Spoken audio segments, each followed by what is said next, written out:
야권의 오세훈 안철수 서울시장 후보가 단일화를 위한 TV토론에서 합당과 입당을 두고 공방을 벌였습니다. 범여권은 흥행부진이 고민인데 내일 단일 후보를 발표합니다. 전 광명시 의원이 가족 명의로 사들인 개발 예정지 땅이 두 차례 불법 용도 변경됐다가 시에 적발된 것으로 TV조선 취재에서 추가 확인됐습니다. 문재인 대통령은 LH 투기 의혹 사태 2주 만에 국민께 심려를 끼쳐 송구하다고 말했습니다.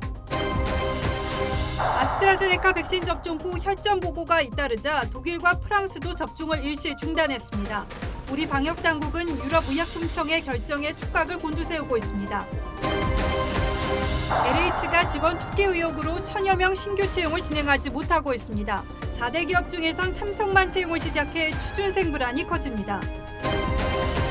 북한 김여정이 한미 군사훈련을 비난하는 담화를 발표하고 남북 군사합의 파기를 거론했습니다. 중국에서 황사가 유입되면서 전국 미세먼지는 매우 나쁨 수준까지 치솟았는데 하늘은 비교적 맑아 의문을 낳았습니다. 한국 최초 아카데미 여우조연상 후보에 오른 윤여정이 상상도 못한 일이라며 이미 상을 탄 거나 같다고 소감을 밝혔습니다. 내가 그렇게 보고 싶더니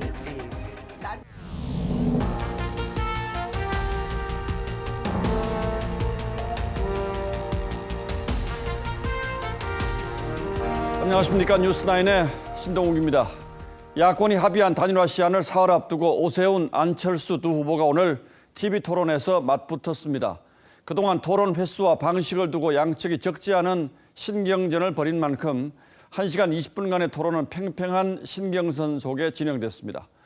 토론에 앞서 국민의당 안철수 후보는 국민의힘과의 합당을 주장하며 사실상 승부수를 띄웠는데 오세훈 후보는 선거를 제대로 치르기 위해서 오늘 중에 입당해야 한다면서 맞불을 놨습니다.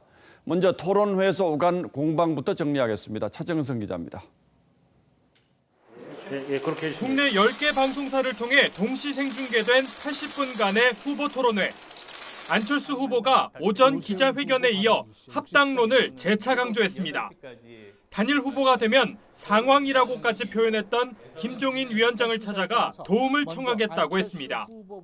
최대한 4번 지지자분들과 2번 지지자분들을 모두 다 합쳐서 이번에 이기자는 거죠.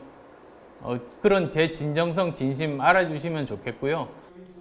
오세훈 후보는 오늘 중으로 입당하면 여론조사 문구를 양보하겠다고 역제안했습니다. 오늘 중으로 입당을 결단해 주시면 단일화는 약속했던 시한을 지킬 수 있게 됩니다. 적합도냐 경쟁력이냐. 제가 그 부분 양보하겠습니다. 후보 자질을 둘러싼 신경전도 오갔습니다. 오 후보가 안 후보를 향해 축소지향 리더십이라고 꼬집자 윤석열 전 검찰총장까지 함께하는 그런 범야권을 만들려면 굉장한 리더십이 필요한데 과연 지금까지의 그런 그 축소지향의 리더십을 가지고 아무리 안 후보는 오 후보의 10년 전 시장직 사퇴 문제를 다시 거론했습니다. 소통 문제, 갈등 이런 문제들 때문에 결국은 이렇게 불행한 일들이 생기게 됐습니다. 그런데 그런 일들이 이번에 또 다시 생기지 말라는 보장이 있을지 모르겠습니다. 두 후보는 그러나 현 정부의 부동산 정책 비판엔 한 목소리를 냈고 집 살 꿈 가진 사람들 완전히 그 꿈을 접어버리고 그리고 또 집 하나 겨우 장만한 사람들 세금 폭탄 때문에 앞으로 수사가 계속되면 속속 정치권과 공무원의 유착관계도 나올 가능성이 높아 보입니다. 국민 여러분께서 정말 무서운 눈으로 준엄한 눈으로 지켜봐 주셔야 될 것입니다. 두 후보 모두 상대 선대위원장을 맡겠다며 단일화 의지를 재확인했습니다. TV조선 차정승입니다. 두 후보의 단일화 여론조사는 내일부터 이틀간 실시됩니다. 하지만 앞서 보신 것처럼 여론조사 문구를 둘러싼 입장차가 여전해서 협상은 지금까지도 평행선을 달리고 있습니다. 반대로 오늘 내일까지 단일화 여론조사를 진행하는 범여권은 LH 사태에 따른 악재 흥행 부진까지 겹치면서 고민이 깊습니다. 이어서 최지원 기자가 보도합니다. 오세훈, 안철수 후보의 TV토론에 앞서 양측 실무협상단은 3시간 반 동안 5차 단일화 협상을 벌였지만 소득 없이 돌아섰습니다. 우리가 서로 이견을 협상 중에 있기 때문에 그건 서로 견해차를 말씀드리지 않기로 했습니다. 이게 다른 방법을 하게 되면 실제로 지지층들의 선호도 조사 경향성을 띠기 때문에 협상단은 TV 토론이 끝난 뒤인 밤 8시부터 다시 여론조사 문구 조율에 들어갔습니다. 내일부터 이틀간 단일화 여론조사가 진행돼야 하는 만큼 늦어도 내일 오전까지는 협상이 마무리돼야 합니다. 단일 후보 적합도를 주장하는 오 후보 측과 범여 후보와의 경쟁력을 요구하는 안 후보 측 의견이 맞서 있는 상황에서 두 가지 방식을 혼합하는 방안도 거론됩니다. 특히 최근 여론조사 결과들이 과거와는 다른 양상으로 나타나면서 양측 간 힘겨루기는 내일 여론조사 직전까지 이어질 가능성도 있습니다. LH 사태로 직격탄을 맞은 범여권은 흥행 부진도 고민입니다. 네, 선거는 원래 한 번씩 이렇게 출렁출렁 부침이 있습니다. 근데 이런 어떤 위기를 어떻게 기회로 다시 만드느냐. 저로 단일화되면 이것이 엄청난 이변이 돼서 기적이 만들어지고 이번에 LH 사건에 대한 상당한 반감이 있기 때문에 범여권 후보 단일화 여론조사는 오늘부터 이틀 동안 실시되는데 양당의 당원조사 50%와 무작위 추첨 시민조사 50%를 합산해 내일 저녁 발표됩니다. TV조선 최재원입니다. 자, 이런 가운데 국민의힘 오세훈 후보가 과거 서울시장 시절 처가에 땅이 있었던 서울 내곡동 토지 개발에 관여했다는 의혹을 두고 여야가 공방을 이어가고 있습니다. 민주당은 내곡동 땅이 국민 임대주택 단지로 지정된 건 노무현 정부 때였다는 당초 오 후보의 해명이 사실이 아니라며 공세를 퍼부었고, 오 후보는 해명에 착오가 있었지만 자신이 개발에 관여했다는 증언이 나오면 후보직을 사퇴하겠다고 맞섰습니다. 이태희 기자가 보도합니다. 민주당이 오세훈 후보가 서울시장 시절 주택지구 지정에 관여했다고 의혹을 제기한 서울 내곡동 일대 임대아파트 단지입니다. 오세훈 후보 부인과 처가는 이곳에 약 4,400제곱미터 크기의 토지를 보유 중이었는데 지난 2009년 임대주택 단지로 지정되면서 SH로부터 36억 5천만 원을 보상받았습니다.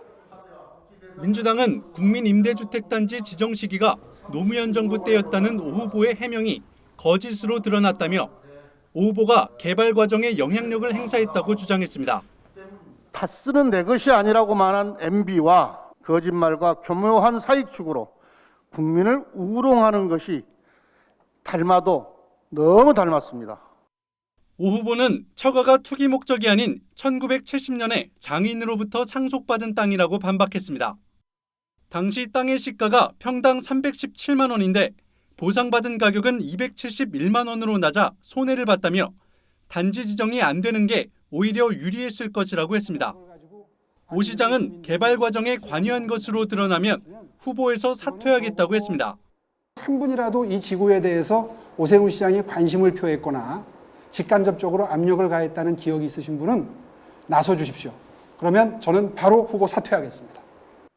국민의힘은 허위사실 유포 혐의로 민주당 고민정, 천준호 의원을 검찰에 고발했고 민주당도 오 후보가 허위 해명을 했다며 맞고발을 검토 중입니다. TV조선 이태희입니다. 예, 오늘 열린 오세훈 안철수 후보의 토론회는 거의 모든 방송이 중계를 했습니다. 야권 후보 단일화에 그만큼 관심이 크다는 뜻이겠죠. 후보 단일화에 대한 압박 또한 만만치가 않아서 결국은 단일화가 성사될 거란 전망이 우세합니다만 세부적으로는 아직 갈 길이 한참 남았습니다. 정치부 김수홍 기자에게 자세히 좀 물어보죠. 자, 김 기자. 네. 단일화 마무리하자고 약속한 시한은 이제 정확히 사흘 남은 거죠? 맞습니다. 자, 그런데 안철수 후보가 오늘 갑자기 합당할 수 있다 이렇게 얘기한 건 어떤 배경이라고 봐야 합니까? 우선 이 당내 경선을 딛고 올라온 이 오세훈 후보의 최근 상승세와 무관치 않다는 시각이 많습니다. 예. 단일화 여론조사를 앞두고 당세가 상대적으로 강한 국민의힘 지지자들에게 어필할 필요가 컸던 것 같은데요. 예. 저희가 그제 발표한 여론조사를 보면 적합도는 오세훈 36.8대 안철수 31.3, 경쟁력도 오세훈 34.5대 안철수 30.5로 나타났습니다. 예. 이 안 후보의 최측근이었던 한 인사는 그만큼 급해 보인다고 표현했습니다. 자, 그러니까 오세훈 후보는 그렇다면 오늘 당장 입당해라 이렇게 이제 한 걸음 더 나갔는데 네. 김종인 위원장은 그동안 이제 합당에 대해서는 좀 부정적이지 않았습니까? 뭐라고 얘기를 했습니까? 오늘 이 부산 방문길에 취재진을 만났는데요. 예. 갑작스럽다면서 다소 부정적인 반응을 보였습니다. 예.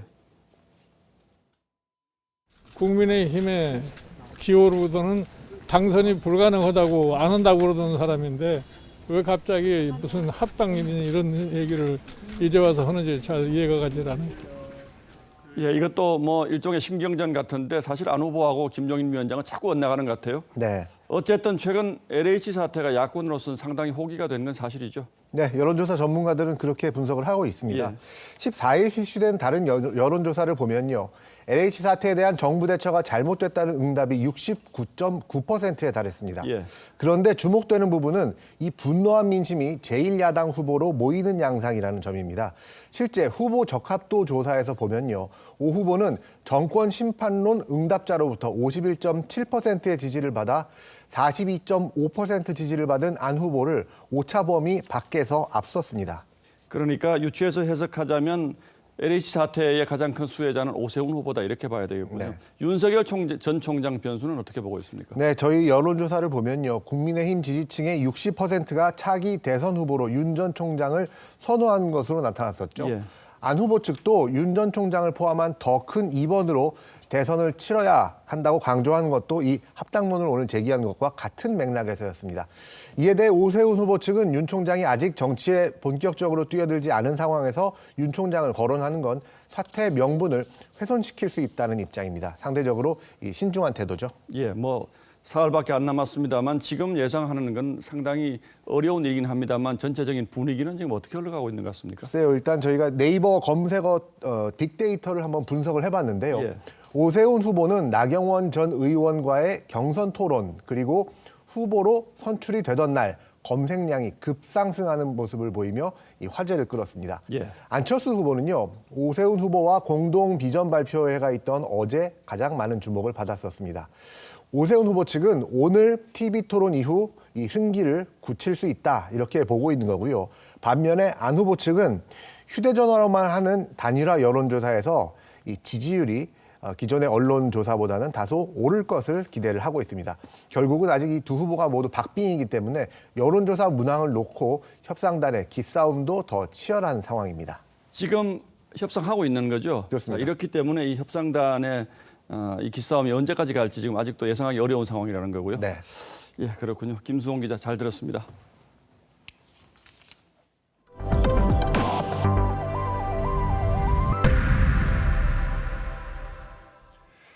전 광명시 의원 가족들이 개발 예정지 부지를 마치 쇼핑하듯 사들였다는 의혹을 어제 저희가 보도해드렸는데 이어진 취재에서 또 다른 문제가 드러났습니다.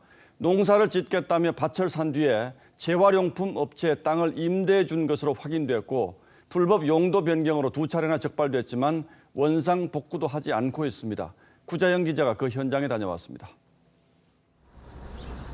전 광명시 의원 A씨 가족 등이 지난 2016년 매입한 광명동굴 관광단지 개발 예정지 안의 땅입니다. 싱크대 등 재활용품을 보관하는 창고 용도의 비닐하우스가 들어서 있습니다. 대형 비닐하우스 주변에도 이렇게 농작물 대신 재활용품이 쌓여 있습니다.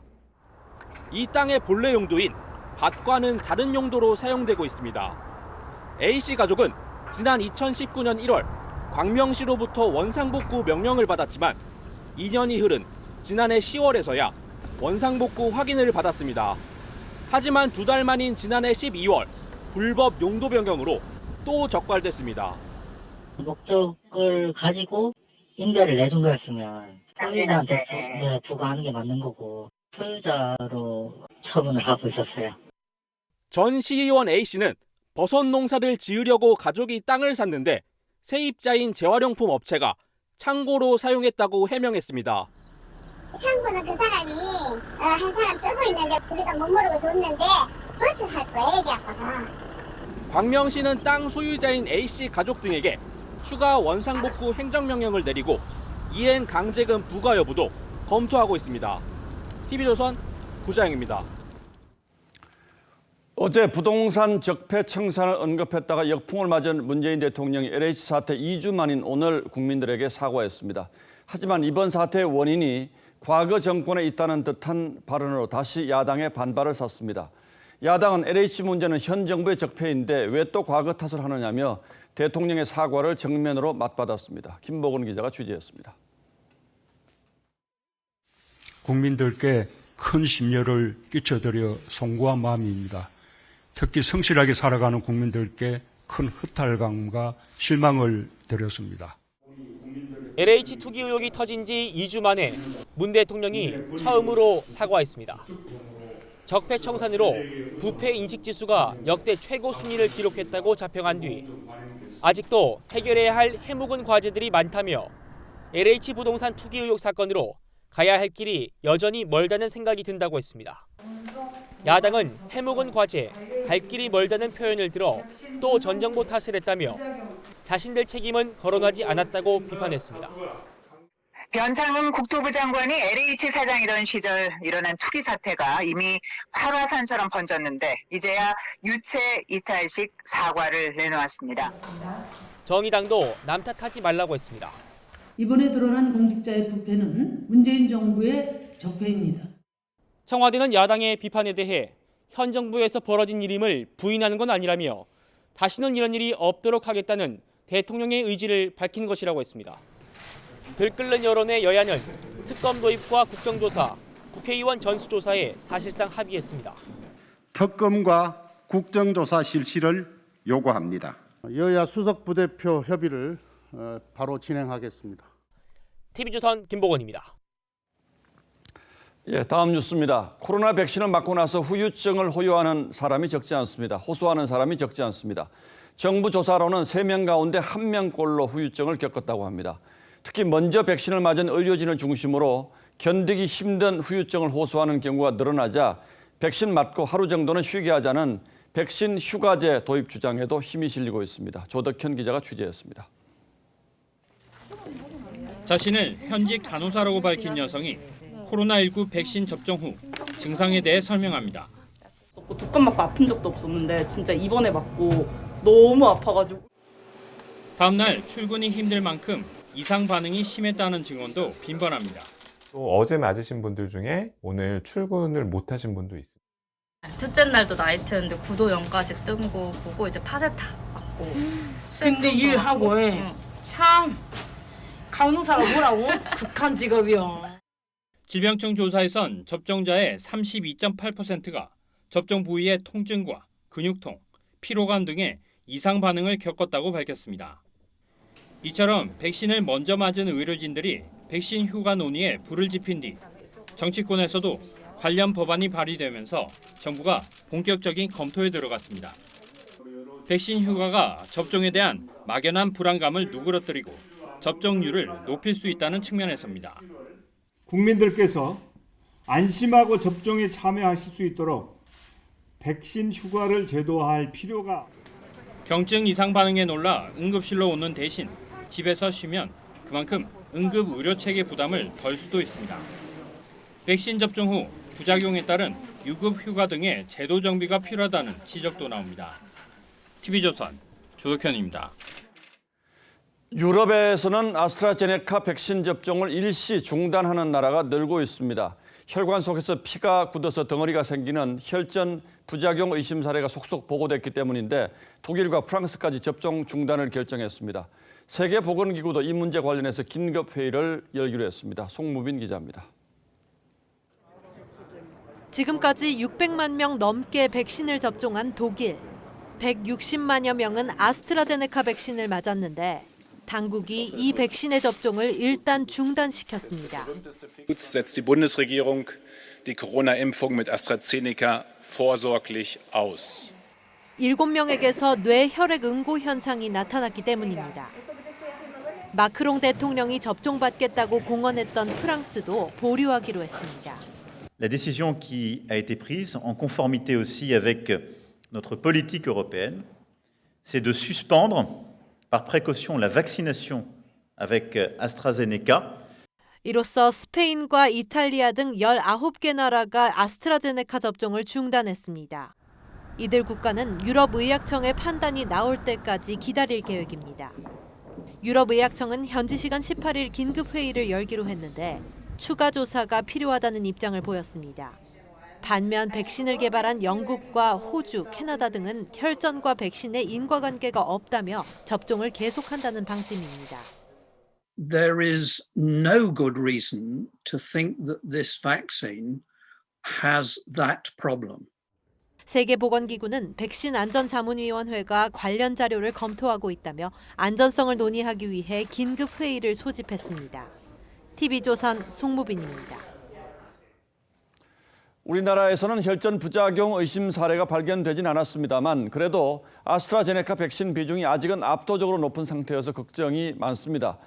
상반기에 확보한 백신의 60% 정도가 아스트라제네카라고 하니까 만약 이걸 못 쓰게 된다면 큰 문제죠. 어떤 문제가 있을 수 있는지 지금부터 따져보겠습니다. 자, 윤슬기 기자. 네. 일단 혈전이라는 게 어떤 겁니까? 네, 혈관 속에서 피가 굳어진 덩어리인데요. 다리가 붓는 증상부터 뇌 심혈관계 질병까지 유발할 수 있습니다. 이 혈전과 아스트라제네카 백신의 연관성에 대해 현재까지 밝혀진 건 없습니다.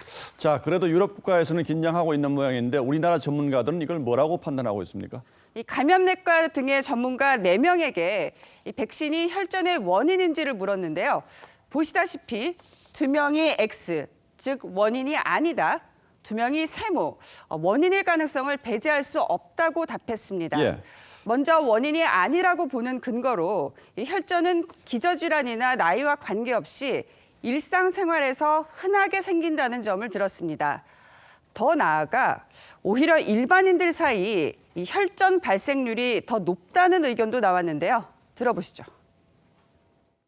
멀쩡하던 사람들이 300만 명 정도에서 한 300명, 이번에 백신을 맞은 300만 명 중에서 22명 정도가 생겼다는 거예요. 자, 그러나 어쨌든 이 두 분, 세모 이 두 분 같은 경우에는 백신 때문에 혈전이 생겼을 수도 가능성도 있다, 이제 그렇게 보는 거죠. 그 근거가 나온 게 있습니까? 네, 물론 이 전문가들도 기본적으로는 부작용일 가능성은 매우 낮다는 입장입니다. 다만 연구가 필요하다는 신중론, 그리고 이 유럽에서 발생했다는 점을 주목할 필요가 있다는 의견도 조심스레 제기했습니다. 일반적으로 동양인보다는 이제 서양인 혈전 생성의 위험이 높거든요. 유럽 사람들의 어떤 유전적 특성에 따라서 위험이 증가될 수도 있고. 그런데 만약 다른 나라들이 계속 아스트라제네카 백신은 이 혈전 문제 때문에 접종 못하겠다 이렇게 하면 우리는 어떻게 해야 됩니까? 이 혈전 논란과 관련해 오는 18일 유럽의약품청이 추가 조사 결과를 발표할 예정인데요. 유럽 국가들은 이 결과에 따라 접종 여부를 최종 결정할 것으로 보입니다. 국내 방역당국도 이를 예의주시하고 후속 조치 방향을 검토 중에 있다고 했습니다. 지난 15일 기준으로 상반기에 국내 도입이 확정된 백신 1,779만여 회분 중 60%가 바로 이 아스트라제네카죠. 예. 이 때문에 우리도 유럽 못지않게 이 18일 발표에 촉각을 곤두세울 수밖에 없는 상황입니다. 자, 그러니까 여러 종류의 백신을 확보하고 있는 다른 나라는 뭐 그래도 문제가 좀 덜하겠지만 만약에 우리가 이 아스트라제네카 백신 못 맞는다 이러면 상당한 접종 차질이 있을 수 있다 이거죠? 그렇습니다. 예, 윤슬기 기자 잘 들었습니다.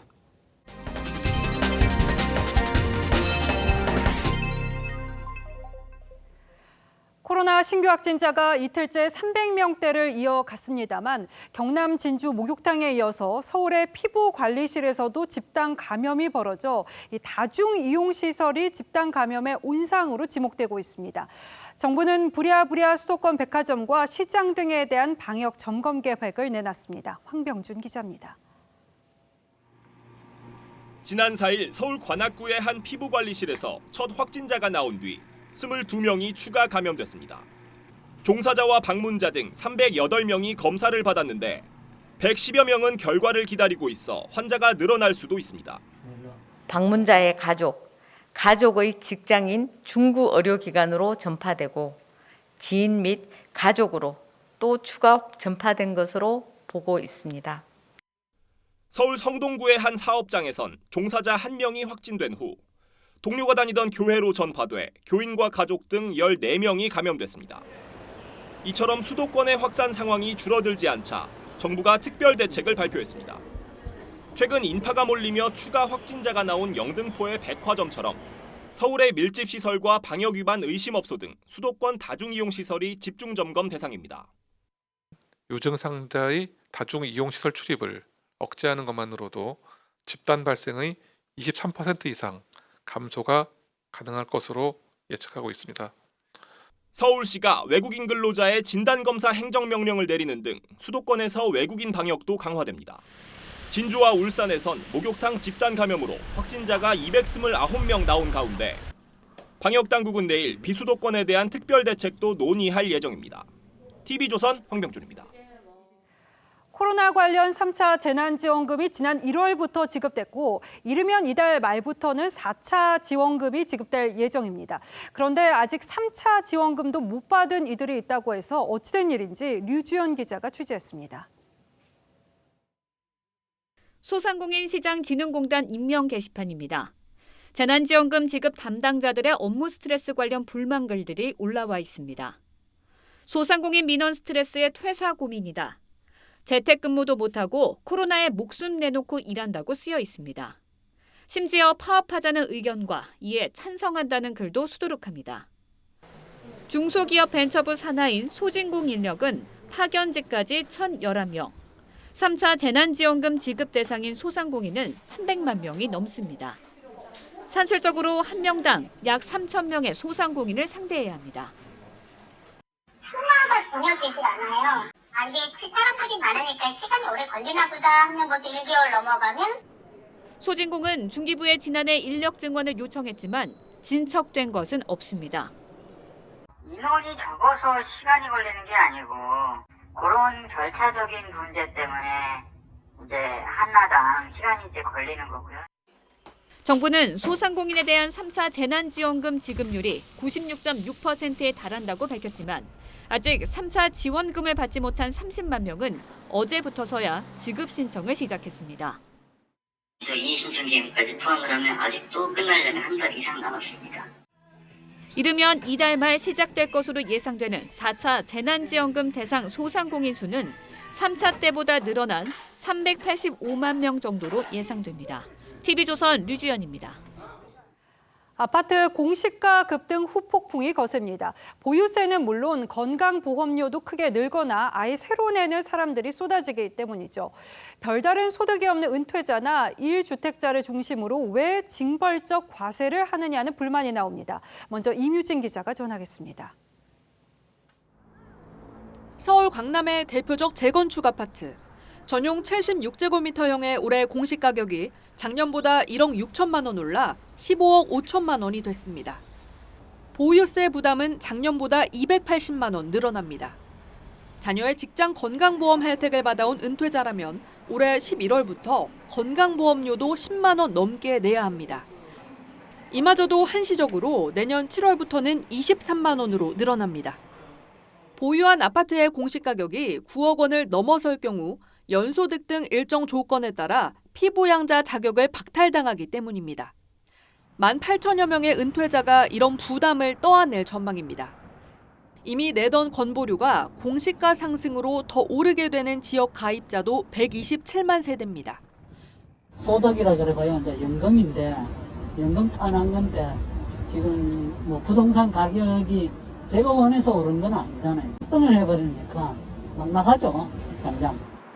고령 은퇴자를 중심으로 1주택자들도 세부담 증가 등의 어려움을 토로합니다. 그러니까 1주택자도 마치 이 집값 상승의 원인 뭐 주범인 것처럼 이렇게 공시지가를 올리게 돼서 상당히 되게 불쾌한 입장입니다. 공시가 급등으로 생활고가 가중된 시민들 사이에서는 누가 집값을 올려달라고 했느냐는 반발이 커지고 있습니다. TV조선 임유진입니다. 아파트 공시가를 둘러싼 논란은 또 있습니다. 정부는 집값이 크게 올라서 공시가도 급등했다 이렇게 설명을 하지만 상승폭을 감안해도 공시가격이 너무 뛰었다 싶은 지역이 많습니다. 그렇다 보니까 이 공시가가 어떻게 나온 건지 시세를 기준으로 한 건지 아니면 실거래가를 기준으로 한 건지 의문이 따릅니다. 납득할 만한 설명을 해주면 좋을 텐데 그렇지 않아서 비판 목소리가 커집니다. 지선우 기자입니다. 지난해 집값 상승률 45%로 전국 1위를 차지한 세종시. 그런데 공동주택 공시가 상승률은 이보다 훨씬 높은 70%를 기록해 집값 상승폭과 큰 격차를 보였습니다. 서울과 부산도 아파트값은 각각 3%, 8%쯤 올랐지만 공시가는 모두 19% 넘게 상승했습니다. 기본적으로 시세를 정확하게 조사하고 그 시세에 현실화율을 적용하는 방식입니다. 국토부는 시세 조사 방식이 한국부동산원이 매주 내는 집값 통계와 다르다면서도 자세한 설명은 내놓지 않고 있습니다. 이번 공시가 인상으로 예상되는 재산세 추가 세수만 3,600억 원. 여기에 종부세는 정부의 작년 추산으로도 8천억 원 이상 늘어날 전망입니다. 일부에서는 정부가 세원 부족을 종부세와 재산세, 양도세 등 부동산세로 충당하기 위해 공시가를 과도하게 높인 것 아니냐는 비판까지 나옵니다. 그래서 공시가격 산정 방식에 대해서만큼은 충분한 설명이 필요하다는 목소리가 커지고 있습니다. 산정 방식이 불투명하기 때문에 대상, 방법, 기준 등 세부적인 기준을 국민들에게 충분히 설명하고 제도적으로 개선할 필요가 있습니다. 이와 함께 정부가 취득세와 보유세, 양도세를 모두 강화한 부동산 과세 체계를 적정한 시점에는 재검토해야 한다는 지적도 제기됩니다. TV조선 지선호입니다. 고 박원순 전 서울시장 성추행 사건 피해자가 내일 기자회견을 예고했습니다. 박 전 시장 사망 이후에 250여일 만에 처음으로 직접 언론과 마주하겠다고 나선 겁니다. 2차 가해에 대해서도 언급할 예정인데 윤재민 기자가 보도합니다. 고 박원순 전 서울시장 사망 이후 2차 피해를 호소해왔던 피해 여성 A씨. A씨는 내일 오전 10시 서울시장 위력 성폭력 사건 공동행동 주최로 열리는 기자회견에 직접 나서기로 했습니다. 그동안 변호인이나 가족을 통해 심경을 밝혀오던 A씨가 언론 앞에 나서는 건 박 전 시장 사망 252일 만에 처음입니다. 공동행동 측은 다만 피해자 신변 보호를 위해 기자회견장 촬영과 녹취는 불허하기로 했습니다. A씨는 박 전 시장 사망 이후 이어진 2차 가해와 심경 등에 대해 발언할 예정인 것으로 알려졌습니다. A씨는 지난 1월 자필 편지를 통해 박 전 시장 측의 피소 움직임을 전한 남인순 의원을 향해 진심으로 사과하고 의원직을 내려놓으라고 했습니다.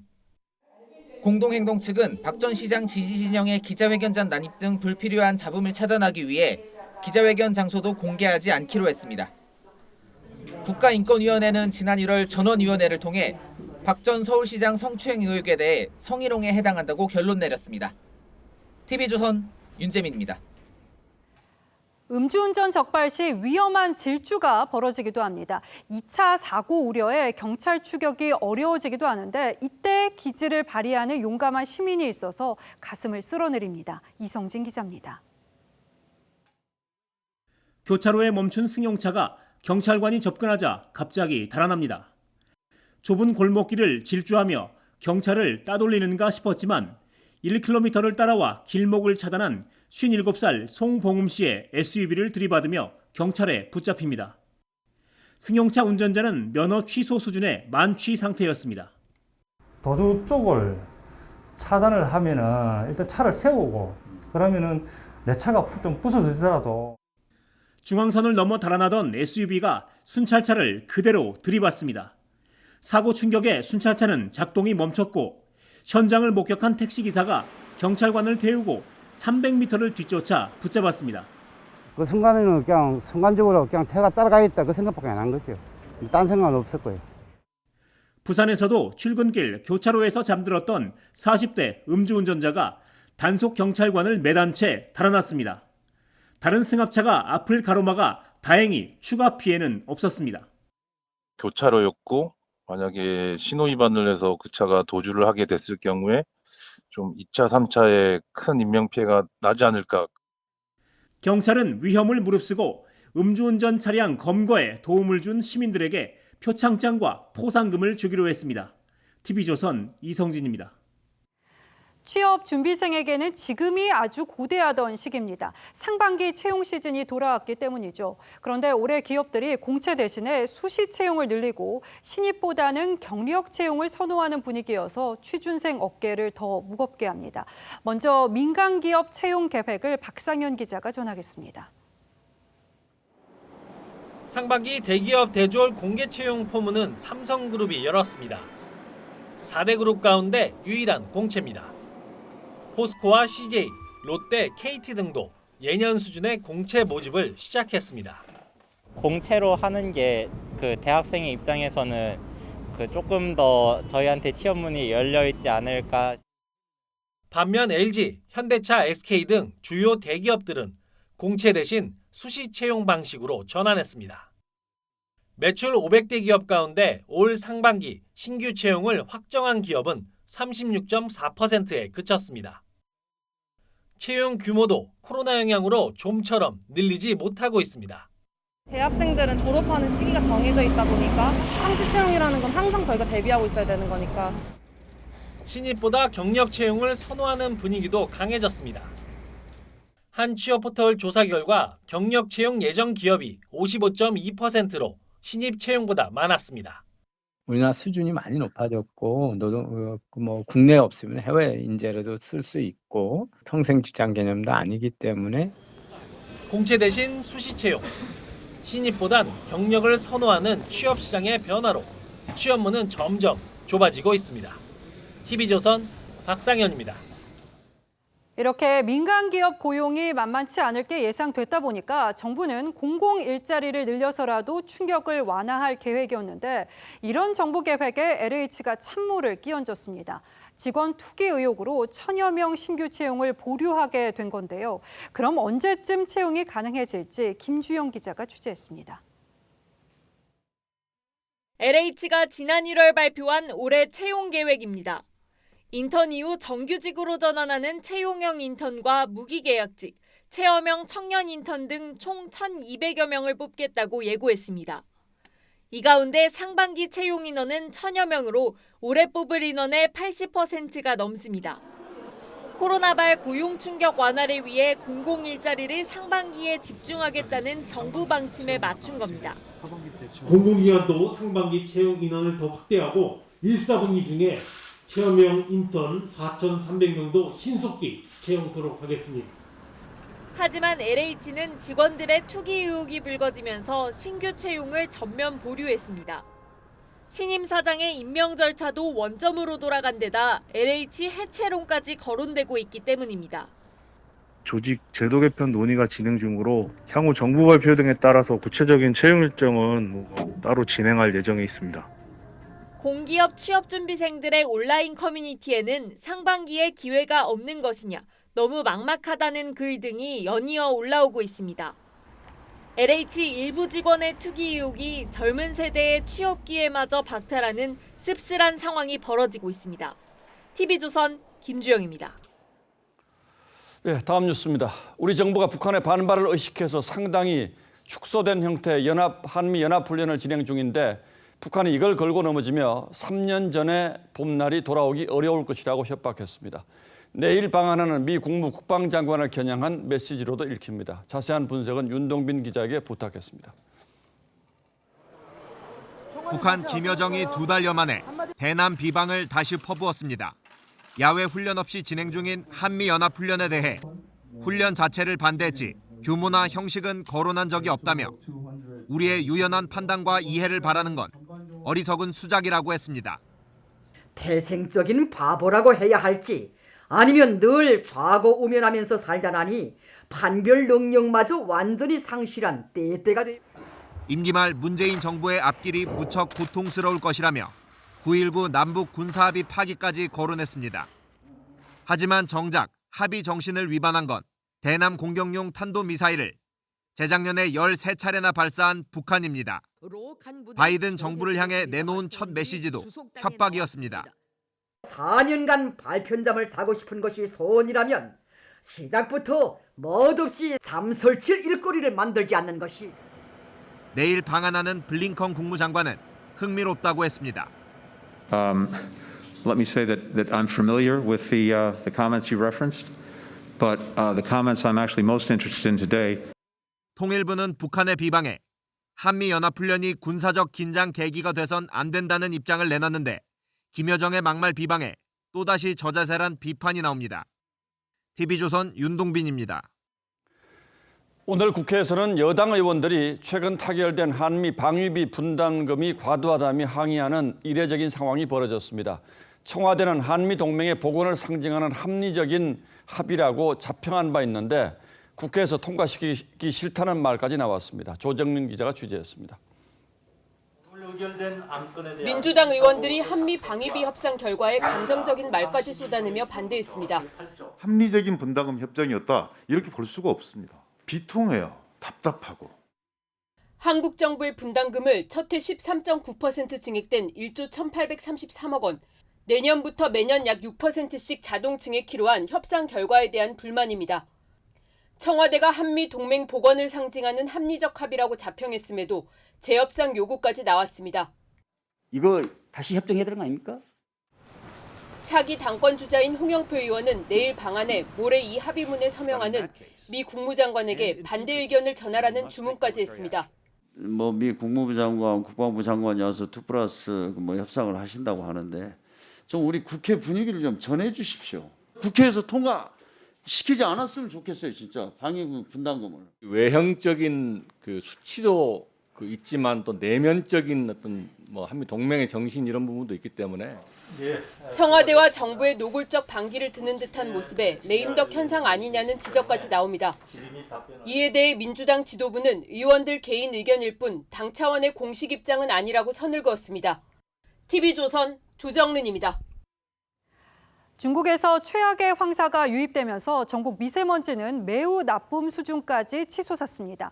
그런데 의외로 가시거리도 길고 하늘도 맑아서 의문을 낳았습니다. 이 미세먼지 입자 크기에 따른 착시 현상이라고 하는데요. 오늘은 착시를 일으킨 맑은 황사에 포커스를 맞췄습니다. 중국 베이징 거리가 온통 누렇게 변했습니다. 도로도 경기장도 모래먼지를 뒤집어 쓴 듯 뿌옇기만 하지요. 한 치 앞도 분간하기 어려울 정도. 10년 만에 찾아온 최악의 황사가 베이징 시내를 뒤덮었죠. 说出门吃土什么的，出门，然后我们同事有抽烟的，说回来以后嗓子难受。 몽골에서 발원해 베이징을 강타한 이 황사가 오늘 새벽 북서풍을 타고 한반도로 유입되었습니다. 서울과 인천, 경북 등에서 올해 첫 황사가 관측됐죠. 전국의 미세먼지 농도는 나쁨에서 매우 나쁨 수준을 기록했습니다. 하지만 육안으로 식별하기는 어려웠습니다. 저는 지금 상암 하늘공원에 나와 있습니다. 초미세먼지가 심했던 지난 주말과 달리 건물이 잘 보이지만 황사로 인해 미세먼지 농도는 세제곱미터당 127 마이크로그램인 상황입니다. 63빌딩에서 내려다본 서울 역시 뿌옇긴 하지만 중국과는 확연히 달랐습니다. 황사 농도의 차이도 있지만 먼지의 입자 크기에 따른 일종의 착시 현상이라는 게 전문가들의 설명이죠. 황사의 경우 초미세먼지에 비해 동일한 공간 안에 있는 입자의 개수도 적고 빛의 산란이 적어 더 멀리 보이게 됩니다.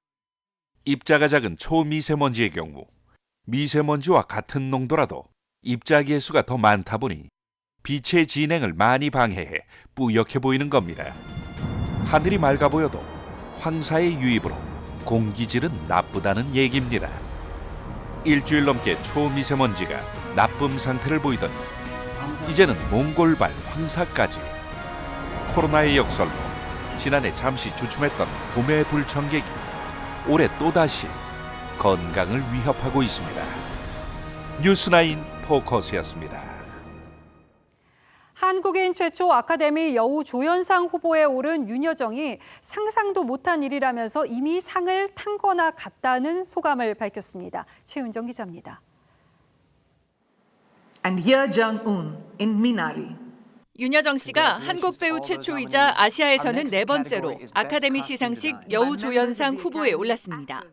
Wow, you are nominated. So she was crying. I didn't cry. I felt like a numb, so I just hugged her and in my living room. 어제 캐나다에서 귀국한 윤여정 씨는 격리 기간 중이라 지인들과 만날 수 없다면서 매니저와 함께 기쁨을 나누겠다고 말했습니다. But problem is Ina cannot drink any alcohol, so I need to drink by myself. 윤여정 씨는 응원에 감사드리고 이 나이에 이런 일이 있을 거라고는 상상을 못했다면서 노미네이트만으로도 상을 탄 것 같다고 감사를 전했습니다. 윤여정 씨가 수상을 한다면 한국 배우 최초이자 1958년 일본의 우메키 미요시 이후 두 번째 아시아 배우 수상으로 오스카의 역사를 새로 쓰게 됩니다. 여우조연상과 함께 작품상, 감독상, 나무주연상 등 6개 부문 후보에 오른 영화 미나리. 외신들은 이번 아카데미 시상식이 여성과 인종 등 다양성과 포용성을 강화했다며 윤여정과 스티븐 연의 수상 가능성에 주목하고 있습니다. 제93회 아카데미 시상식은 다음 달 25일 미국 LA에서 열립니다. TV조선 최윤정입니다.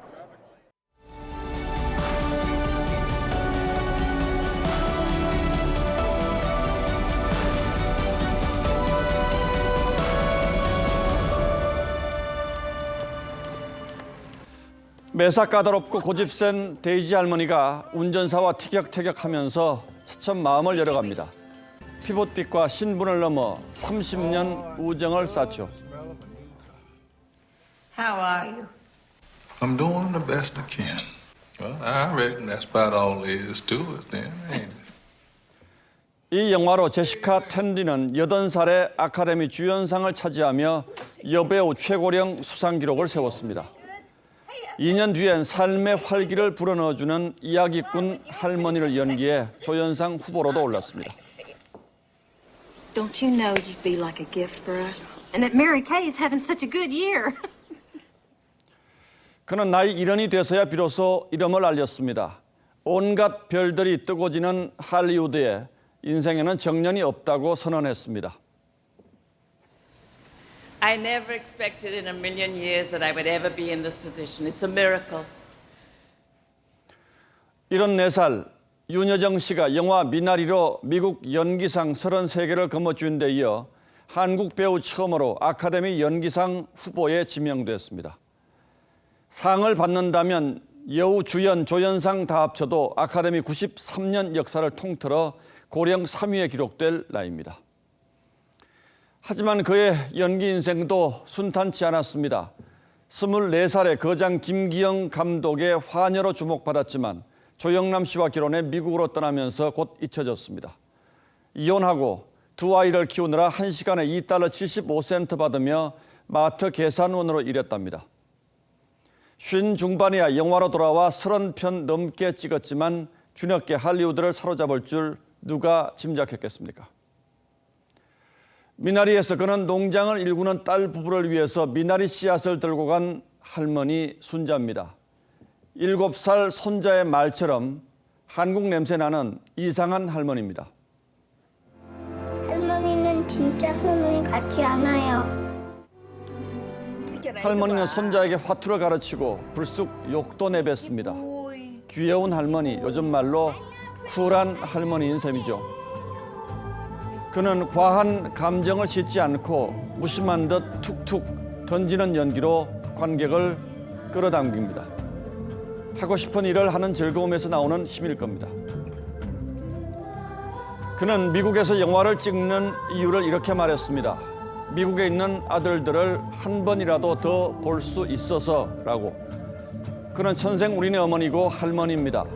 미나리처럼 향긋한 사랑과 강인한 생명력으로 그가 칠순에 구가하는 삶의 절정을 보며 덩달아 즐겁습니다. 인생은 언제나 지금부터 시작이라는 말을 실감합니다. 3월 16일 앵커의 시선은 인생은 지금부터였습니다.